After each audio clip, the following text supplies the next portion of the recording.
दाखवून लाखो रुपयांना चुना लावलाय। बीडमध्ये पीएसआय विरुद्ध गुन्हा दाखल करण्यात आलाय।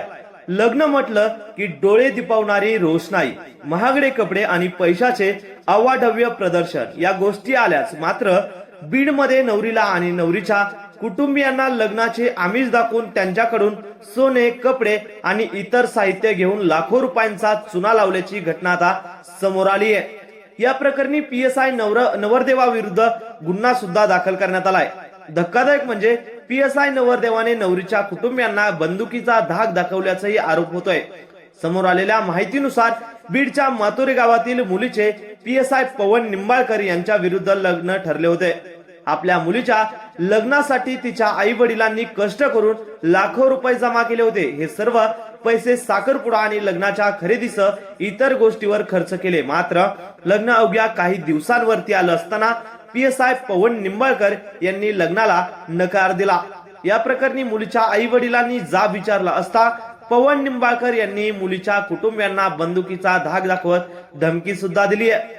लग्नाचे आमिष दावत सोने, कपडे आणि लाखो रुपयांचे इतर साहित्य घेऊन लग्नास नकार दिल्यामुळे मुलीच्या वडिलांच्या फिर्यादीवरून पीएसआय पवन निंबाळकर यांच्या विरुद्ध बीडच्या चकलांबा पोलीस ठाण्यात गुन्हा दाखल केलाय। या प्रकरणी आता वरिष्ठ अधिकाऱ्यांकडून तपास केला जातोय।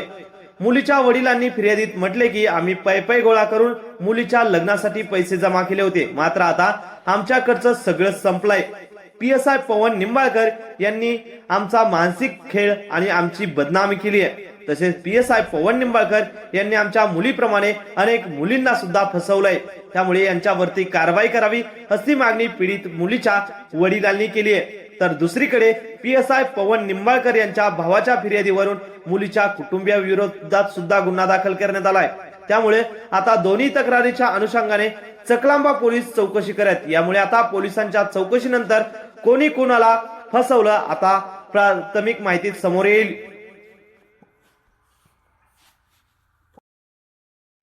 किती ही फसवणूक झाली आहे? डिसेंबर महिन्यामध्ये साखरपुडा झाला आणि त्याच्यानंतर 21 एप्रिलला ही लग्नाची तारीख ठरलेली होती आणि साखरपुड्यालाच कमीत कमी 4000 लोक इथं जेवायला होते। त्यांचे आलेले पाहुणे कंपनी 500 ते 1000 पर्यंत होते आणि आमची येणारी सगळे नातेवाईक असे मिळून 3 ते 4000 लोक जेवायला होते। साखरपुड्याचाच खर्च 5 लाख रुपये झालेला होता। त्याच्यानंतर मी सगळे मंडपोले हे भांडे, फर्निचर हे सगळं खरेदी केलं। असा मिळून 14 लाखापर्यंत माझा टोटल खर्च झालेला आहे। तुम्हाला किती दिवस लग्नाला उरलेला असताना त्यांनी नकार दिला? काय कारण सांगितलं नकार दिला? 11 दिवस लग्नाला राहिलेले असताना त्यांनी नकार दिला। काय कारण सांगितलं, कशामुळे नकार दिला? ते पुण्याला कपडे घ्यायला गेल्याच्या नंतर त्याच्या काय मनात आलं हे काय आम्हाला सांगता येणार नाही। त्यांनी कपडे घेतले नाही, ती मुलगी ते मध्येच सोडून तो चकलांब्याला गेल्यानंतर आमच्या पुतण्याला त्यांनी दुसऱ्या दिवशी फोन करून म्हणजे आमच्या गावी या चकलांब्याला असं म्हणून आम्हाला बोलून घेतलं। मी व माझे 2 भाऊ व 1 पुतण्या आम्ही 4 जण तिथं गेलो।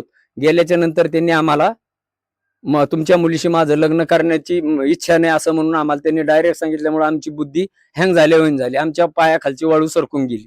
एवढा अचानक कस काय समजा निर्णय घेऊ शकतो? जॉब विचारला असेल, काय सांगितलं कारण? आम्ही जॉब विचारला काय कारण तर ते म्हणला मग नंतर मला 20 तोळे सोनं 10 लाख रुपये देत असले तर मी तुमच्या मुलीशी लग्न करतो। आता तुम्ही पोलिसात तक्रार दिली, काय कारवाईची मागणी? पोलिसात तक्रार जी दिलेली आहे, पोलिसांनी आम्हाला आमच्या मुलीला न्याय मिळवून द्यावा आणि आमचा झालेला 14 लाख रुपये खर्च द्यावा।